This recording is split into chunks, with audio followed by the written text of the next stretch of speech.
After an enforced absence for 3 years, the Oast Midsummer Beer and Music Festival returns on June 24th and 25th, offering live music with food, cider, wine and beer, all with a Kentish theme. There's a fantastic selection of breweries now that are operating in Kent, so we've got beers from specifically Kent breweries. It's one of the other unique aspects of this festival is that it's only Kent breweries that we get beer from. But also we have a beer that we brew ourselves, so the core members of the organising committee go to a local brewery and brew a beer called Toast to the Oast, which previous years people have really enjoyed. It's a special one that you can only get at the festival.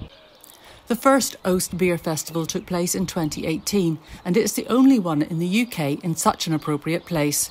It was about 4.5 years ago. I came down to the Oast because it was the 40th anniversary of the building being converted to a community centre.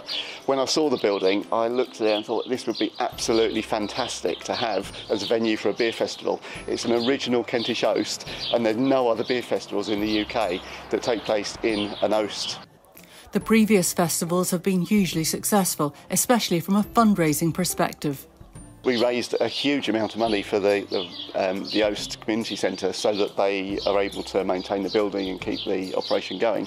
The first year we raised around £5,000, which is the single biggest fundraiser across the year for them, so it went really, really well. Second year we did slightly better and raised nearly £6,000, so this year we're hoping to do even more than that if we can. We had everything printed and ready for 2020, we had all the leaflets ready to go, and then we had to pull the plug, unfortunately. So we're unable to run it in 2021 as well.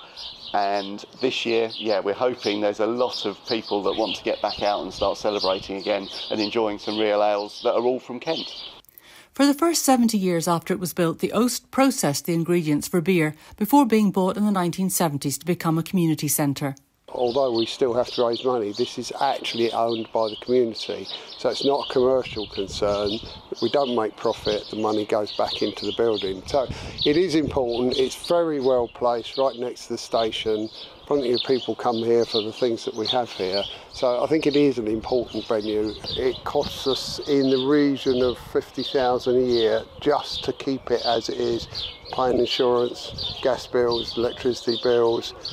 And that's without developing it. And over the last 2 years, obviously, we've had to shut the place for more time than it's been open. So our income disappeared overnight almost. We were very lucky that Medway Council contacted us and asked if we could run the COVID testing centre here. That kept our heads above water, but of course we didn't have the 2 beer festivals. So we're looking forward to a successful beer festival this year and hopefully it will raise plenty of money. The Oast needs the funds for repairs for issues that arose while the building had to stand empty and plan to replace toilets and repair problems with woodwork and on the roof. Beer festival tickets are £5 and can be pre-booked or at the gate with more details on the festival Facebook page. Sandy Fleming for Rainham News.